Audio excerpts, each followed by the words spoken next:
Focus on your successes, but learn from your failures. One of the things we don't do well at, especially as believers, is that we focus on our failures and we don't look at the little successes we have had. Focus on your successes, but learn from your failures. Because after all, you will not be the first person to fail.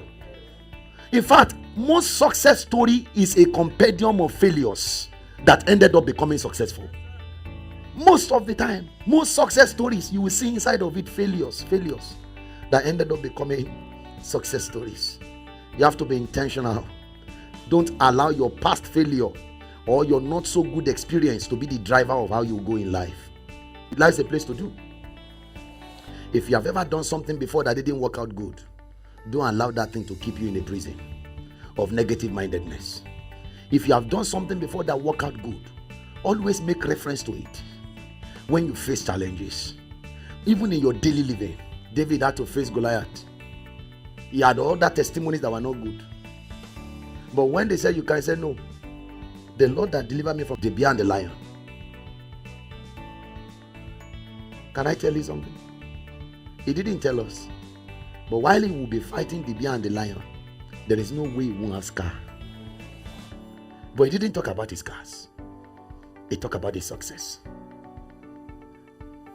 Even if he didn't have, he said a lion took one of the sheep. I ran after him. I plucked it out of his mouth. There is no way a lion will eat something like this that there will not be a mark on that thing. But he didn't tell us about the state of that lamb.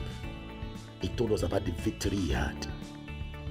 If all you are documenting in your life is your negative stories, you are not helping your mind. They are to be learned from.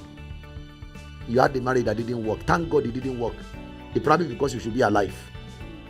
And just carry yourself together again and live life and continue. You did an exam, you failed. Oh, maybe that was not your turn. Oh yes, you won't be the first person to do an exam and failed. Carry yourself again. Life continues. Before and after every failure, there is always going to be life. It is not what happens to you that matters. It is what you do with what happens to you. Document your testimonies of good things. Focus on your testimonies and your successes. Even if you have not done it here, you have done it somewhere. You have achieved something in your life before. You are not a nuisance. Don't let the system make you look as if you are a failure. You have succeeded in something before. Focus on your successes, but learn from your failures.